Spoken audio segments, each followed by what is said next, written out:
ቅድስት መሪና ዘአንጾኪያ። በስመ አብ ወወልድ ወመንፈስ ቅዱስ አሐዱ አምላክ አሜን። እናታችን ቅድስት ማሪና የአንጾኪያ ወጣት ታላቋ ሰማዕት ቅድስት ማሪና በፒስቲያን አንጾኪያ ከጣዖት አምላኪ ቤተሰብ በ289 ዓመተ ምህረት በዲዮቅልጥያኖስ ዘመነ መንግስት ተወለደች። በስሟ የተጻፈው ገድል እንደሚገልጠው አባቷ ጣዖትን የሚያመልክ ካህን ሲሆን ስሙም ኤዴሲዮስ ይባላል። ወላጅ እናቷ በ5 ዓመቷ በሞት ምክንያት ካጣች ወዲህ አባቷ ተጠብቃ ዘንድ ከአንዲት ሞግዚት ዘንድ ወሰዳት። ብላቴናይቷ ቅድስት መሪና ስለ ክርስትና ሃይማኖት ምንም እውቀት አልነበራትም። በሞግዚትነት ታሳድጋ ዘንድ የተቀበለችው ግን ክርስቲያን ሴት ነበረች። እርሷም ስለ ክርስትና ሃይማኖት፣ ስለ እግዚአብሔር ፍቅር፣ ስለ ጌታችን ኢየሱስ ክርስቶስ የማዳን ሥራ ከልደቱ እስከ ትንሣኤው ድረስ እንዴት በድንግል ማኅፀን በድንግልና ተጸንሶ በድንግልና እንደተወለደ በመጨረሻም በሕቱም ድንግልና ተጸንሶ በድንግልና እንደተወለደ ሁሉ ትንሣኤውም መግነዝ ፍቱልኝ፣ መቃብር ክፈቱልኝ ሳይል በድንቅ ታምራት በስልጣኑ በኃይሉ ሙስና መቃብርን ድል አድርጎ እንደተነሳ በዕለተ ዓርብ በመከራ የደቀቀው ሰውነት በትንሣኤው ብርሃን ታድሶ መነሳቱን ዳግመኛም ወደ መጣበት ወደ ሰማይ ካረገ በኋላ እኛን ወደ እሱ ሊወስደን በዳግም ትንሣኤ እንደሚያስነሳን ለሰው ልጆች ያለውን ጥልቅ ፍቅር እያስተማረች አሳደገቻት።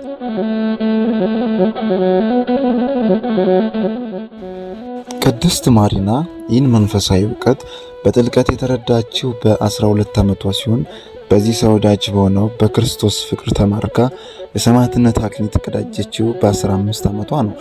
ለዚህ ሰማዕትነት ክብር እንድትበቃ ያደረገቻት ሞግዚቷ በግ ጠባቂ ነበረችና ከዕለታት አንድ ቀን ስለ ቅዱሳን ሰማዕታት ገድልና በሰማያዊ መንግስት ያገኙትን የሰማዕትነት የክብር ሽልማት አክሊል ስትነግራት ወጣቷ ሰማዕት ቅድስት መሪና ከመጀመሪያው ጀምሮ በወጣትነት ልቧ በክርስቶስ ፍቅር ተማርካለችና በድንግልና ጸንታ እንደ ቅዱሳኑ ሰማዕታት እሷም የሰማዕትነትን ገድል ስለ ክርስቶስ ፍቅር ስትል እንደምትጋደልና በሰማዕትነት ደምም የክርስትና ሃይማኖት መሰረት የሆነውን ጥምቀት መጠመቅ እንዳለባት ለራሷ ቃል ገባች። የክርስትና ሃይማኖት በግልጥ እስከምትሰብክበት ጊዜ ድረስ በሃይማኖት ጸናች።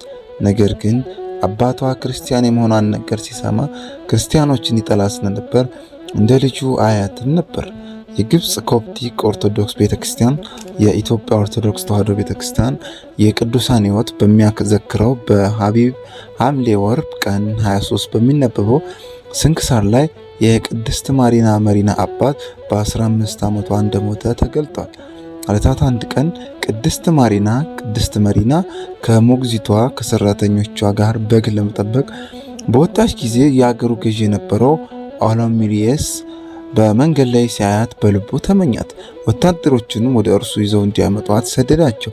ነገር ግን ለወታደሮቹ እሷ ክርስቲያን እንደሆነች ገልጣ ነበርና በኃይል እንዲያመጧት ዳግመኛ አዘዛቸው። ቅድስት ማሪናን ወደ ገዢው ዘንድ ሊያቀርቧት ሚስት እንድትሆነውም የጋብቻ ጥያቄ ያቀረብላት። ይህንንም ሊጠይቅ የቻለበት ምክንያት ክርስቲያን ሆናለች የሚባለውን ነገር ስለሰማና እሷን በመውደዱ ተበሳጭቶ ነበር። ገዢውም የፊጥኝ ታስራ የመጣችው ወጣቷ ሰማዕት ቅድስት ማሪናን ለሚያመልከው ጣዖት መስዋዕት እንድታቀርብና አምላኳንም እንድትክር ጥያቄ ቢያቀርብላትም ቅሉ እርሷ ግን አምላኳን እንደማትክድና የእሱንም ጥያቄ እንደማትቀበል ገለጠች። ግብዣውን ያልተቀበለችለት ገዢም አውሎሚሪዮስ ማንነቷን ከየትም እንደመጣች በድጋሚ ሲጠይቃት ቅድስት መሪና እንዲህ በማለት ነበር ማንነቷን ከምታመልከው አምላክ ጋር በመግለጥ በድፍረት የተናገረችው። ሃይማኖቷን መሰከረች። በጌታችን በኢየሱስ ክርስቶስ የማምን ክርስቲያን ነኝ፣ ስሜም መሪና ይባላል በማለት መለሰችለት። ሆኖም ግን ገዢው ወደ እሱ ሐሳብ ሊያመጣት የምትፈልገውንም ነገር እንደሚሰጣትና ሚስቱ ብትሆነው በግዛት ሁሉ እንደምትከብር ወደ አምልኮ ስፍራ በመሄድ መስዋዕትን ከዕጣን ጋር እንድታቀርብና ለጣዖታቸው እንድትሰግድ አጥብቆ በማለዳት ጊዜ ወጣቷ ድንግል ቅድስት መሪና ግን ለፈጣሪ የማቀርበውን የአምልኮ ስግደት የሚቀርብለትን ክብር ለማያውቅና ለማያስተውለው በድንና ሕይወት ለሌለው ጣዖት አልሰግድም አላቀርብም በማለት በኢየሱስ ክርስቶስ ላይ ያላትን የእምነት ጽናት ገለጠች። ቅድስት መሪና እያሰቃዩት ሰውነቷን ማበጠሪያ መሰል በሆነ ብረት በመግፈፍ በተገፈፈውም ሰውነቷም ኮምጣጤ ጨው፣ ሎሚ አንድ ላይ አድርገው በመቀባት ያሰቃዩት ጀመር። ቅድስቲቱ ግን ይህን ሁሉ መከራ በትዕግስት ተቀብሎ ነበር። የምትሞትበት መስሏቸው ወደ እስር ቤት ወሰዷት። በዚህ በእስር ቤት ሳለች የጌታ መልአክ መጥቶ የቆሰለውን መላ ሰውነቷን ፈወሰ። በጸሎት ላይ ሳለች እጆቿን በትምህርተ መስቀል አምሳል አመሳቅላ ስትጸልይ ሰይጣን አስፈሪና ግዙፍ ሆኖ በዘንዶ መልክ መጣባት። ከግዙፍነቱ አስፈሪነቱ የተነሳ ቅድስቲቱ ፈራች፣ ሰውነቷም ተንቀጠቀጠ።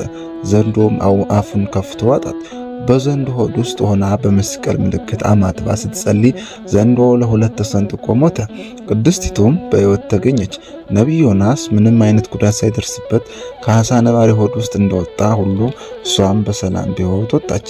አገረ ገዡም በሚቀጥለው ቀን ቅድስት መሪናን ወደ እርሱ እንዲያመጧት ወታደሮቹን ባዘዘው መሰረት ይዘው ከፊቱ አቆሟት። የሆነውንም በማየትና ደህና መሆኗን ሲያይ እጅግ በጣም ተደነቀ። እንዲህ አላት፣ ማሪና ዛሬ ጥንቆላሽ ምስክር ሆነ። አድምጭኝ፣ አምላካችን አምልኪ፣ ብዙ ድንቅ ነገር ይደረግልሻል፣ የገባሁትንም ቃል እፈጽምልሻለሁ። በአግራሞትም ቅድስት መሪና ወደ ገዢው መናገር ወደማይችለው ዲዳው ጣዖት እያየች ቁርጥ የሆነውን ቃል ተናገረች። እኔ ሰማይና ምድርን የፈጠረ የሕያው እግዚአብሔርን ልጅ ጌታችን ኢየሱስ ክርስቶስን አመልካለሁ። አልፈራህምና በእኔ ላይ ልታደርግ የምትፈልገውን ሁሉ ማድረግ ትችላለህ። በዚህን ጊዜ በቁጣ የተሞላው ገዢ ባለጎማ መንኮራኩር ላይ ሰቅለዋት ስጋዋ እንዲቆራረጥ አዘዘ። ይህ ሲሆን ግን ስጋዋ ተከታትፎ ይወድቅ ነበር። በአምላኳ ዘንድ በሰማዕትነት የምታርፍበት ገና ስለሆን በፍቅሩ የተማረከችለት አምላኳም የተፈጨውን ስጋ እንደ ቅዱስ ጊዮርጊስ ሕይወትን ሰጥቶ አስነሳው። በቅድስት መሪና ላይ ምንም አይነት ጉዳት ሳይታይባት በሕይወት መኖሯ ያበሳጨው ገዢ ወደ እስር ቤት ዳግመኛ እንዲወስዷት አዘዘ። በእስር ቤትም በጸሎት ላይ ሳለችም ሰይጣን ሊፈታተናት ቀርቦ እንዲህ አላት፣ መሪና ሆይ የገዢውን ቃል ብታከብሪ ለአንቺ ሊያደርግ ያሰበውን መልካም ነገር ታገኛለሽ። እሱም በምድር ሁሉ ላይ ስምሽን ከፍ ከፍ ያደርገዋል ብሎ ሲነግራት ወጣቷ ብጽዕት ቅድስት መሪና ዲያብሎስ መሆኑን አውቃ ወደ እሱ ዘንድ ሄዳ ጸጉሩን ያዘች። የብረት ዘንግም ይዛ እየመታች ሰይጣን ሆይ ይህን ምስክርህን አቁም በማለት ተናገረችው። በሰው ልጆች ላይ የሚያደርገውን ሥራ እስኪገልጥላት ድረስ እንዳይንቀሳቀስ በመስቀል ምልክት አሰረች። ያን ጊዜ በዘንግ ስትመታው እንዲህ ያለ መናገር ጀመረ። የአዳም ልጆች ምድራዊ ፍላጎትን መልካም ይሁን ክፉ፣ ዝሙትን፣ ሐሰትን፣ ስርቆትን የማስፈጽመው እኔ ነኝ። ካላሸነፍኩት እንቅልፍን፣ ስንፍናን በማምጣት እቃወመዋለሁ። በዚህም እሱ አይጸልይም፣ አምላኩን ስለ ኃጢአቱ ይቅርታ አይጠይቅም። እስካሁን ድረስ እያደረገች ያለውን ጽኑ ተጋድሎ በአምላኳ ስም የምትቀበለውን መከራ በሰዎች ሊያድሩ የሚያመጣባት እሱ እንደሆን ነግሯታል። የ15 ዓመት ወጣት ቅድስት መሪና ለዘመናት ዓለምን የሚያንቀጠቅጠውን አስጨናቂውን ጥንተ ጠላት በአምላኳ ኃይል አንቀጠቀጠችው። በኃይልም ወደ እርሷ ዳግም እንዳይቀርብ በእግዚአብሔር ኃይል በክርስቶስ ስም አባረረችው። የቅድስት መሪናን አቋም እምነቷንና አቋም የተመለከተውን ምስክርነቷን የሰማው ገዢ በቁጣ ቃል ወታደሮችን ክፉና አሰቃቂ የሆነ ስቃይን እንዲያሰቃየዋት አዘዘ። በወጣትነቷ የአምላኳን ፍቅር በመከራ ልትገልጥ የታደለችው ቅድስት ወታደሮቹ በእንጨት ላይ አስረዋት ሰውነቷን ብረት መሰል በሆነ ማበጠሪያ ይሰነጣጥቁት ጀመር። እሷ ግን ለሁል ጊዜ ወላጅ እንደሌላቸው ልጆች አልተዋችሁም፣ ወደ እናንተ እመጣለሁ ብሎ የተናገረውን የአምላኳን ቃል በማስታወስ በእምነት ጸናች። ሰውነቷን ከሰነጣጠቋት በኋላ በደም እንደተነከረች ወደ እስር ቤት ወሰዷት። በመከራ ጊዜ የማይለየው አምላኳ በእስር ቤት ሳለች መልአኩን ልኮ ፈወሳት።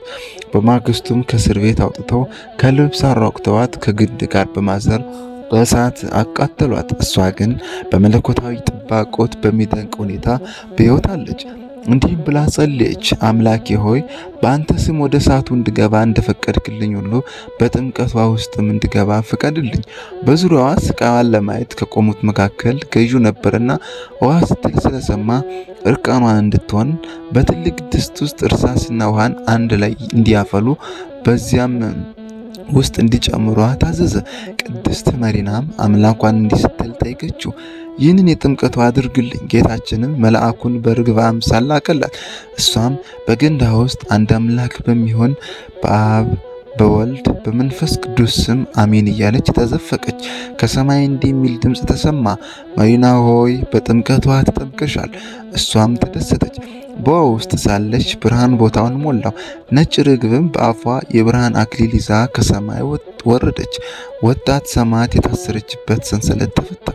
ልክ 3 ወጣቶች በእሳት ውስጥ መልአኩን ልኮ ያዳናቸውን አምላክ እንዳመሰገኑ ሁሉ እሷም በውሃ ውስጥ ሆና ቅድስት ሥላሴን ታመሰግን ዘንድ ለምስጋና ቆመች። በሰውነቷም ላይ አንዳች የመቃጠል ምልክት ሳይኖር ተፈወሰች። በዚህ አምላካዊ ድንቅ ተአምር የዳነችውን ቅድስት ማሪናን የተመለከቱት ሁሉ በመሪና አምላክ በማመን ከዚህ በኋላ ክርስቲያን መሆናቸውን በድፍረት ሲናገሩ የሰሙ አገረ ገዢው በቁጣ እንዲገደሉ ትእዛዝ በሰጠው መሰረት ከ15,000 ሕዝብ በላይ በዕለቱ ተገደሉ። የሰማዕትነት አክሊልን ተቀዳጁ። ቅድስት መሪናም አንገቷን በሰይፍ ተሰይፎ እንድትገደል ተወሰነ። የቅድስት መሪና አንገቷ እንዲሰይፍ በታዘዘ መሰረት ሰያፊዋ አንገቷን ሊሰይፍ ከከተማ ውጭ ይዟት ሄደ። ሰያፊውም ወጣቷን ቅድስት እመቤቴ ማሪና ሆይ ብርሃናዊ አክሊል የያዘ ጌታን መልአክ ያሉ ብሎ ሲነግራት እሷም ጸሎቴን እስክጨርስ ድረስ እባክህን ጥቂት ታገሰኝ ብላ ከመለሰችለት በኋላ እጆቿን ዘርግታ ያለማቋረጥ ጸለየች። ከዚህ በኋላ ሰያፊው በል የወደድከውን የታዘዝከውን መፈጸም ትችላለህ ብላ አንገቷን ሰጠች። ነገር ግን ሰያፊው ይህንን አላደርገውም ሲላት ቅድስት ማሪናም የተዘጋጀለትን አክሊል እንዳያጣ ከማስጠንቀቅ ጋር የታዘዘው እንዲፈጽም፣ ይህን ካልፈጸምክ በእግዚአብሔር መንግስት ምንም ክብር የለም፣ ከእግዚአብሔር ክብር ተካፋይ ልትሆን አትችልም በማለት ነገረችው። ያኔ ሰይፉንም ወስዶ እሷን ከሰይፋት በኋላ በቅድስት ማሪና አምላክ በእግዚአብሔር አምናለሁ ብሎ ራሱንም ሰይፎ ከጎኗ ወደቀ። በእግዚአብሔር ፈቃድ ቅድስት መሪና በወጣትነቷ የሰማዕትነት አክሊልን በ15 ዓመቷ ሐምሌ 23 ቀን ተቀዳጀች። እግዚአብሔር አምላክም ዛሬም በቅድስቲቱ ምልጃ ለሚታመኑ ሁሉ ብዙ ድንቅ ታምራትን ይሰራላቸዋል። በስሟም በሽተኞች ይፈውሳል። ልዩ ምልክት የሰማዕቷ ቅድስት ማሪና ልዩ ምልክት በቀኝ እጇ መስቀልና የዘንባባ ዛፍ ዝንጣፊ፣ በግራ እጇ ደግሞ የሰይጣንን ጆሮ ወይም ቀንድ ይዛለች። ሰላም ለመሪና ገባሪተ ኃይል ወመንክር ለእለይ ጼዎኦ ስማ ውስተ ኩሉ ምድር ኃይለ ሰማያት ነሲአ እንዘይ ኢቲ ምድር እስከ ፈጸመት ጸሎታ ለሰይጣን ህሱር ከመ አሳእን ኬደቶ በእግር። በምድር ስሟን በጠሩ ጊዜ ኃይልንና ድንቅን የምታደርጊ መሪና ሆይ ሰላምታ ይገባሻል። በምድር ሳለች ሰማያዊ ኃይልን አግኝታለችና ጸሎታን እስክትጨርስ ድረስ ሰይጣንን አስራ በእግሯ ረግጠዋለችና። ለእግዚአብሔር ምስጋና ይሁን። እኛንም በቅድስቷ በድንግሏ በቅድስት መሪና ጸሎት ይማረን፣ በረከቷ ይደርብን። አሜን። ወስብሐት ለእግዚአብሔር ወለወላዲቱ ድንግል ወለመስቀሉ ክቡር አሜን።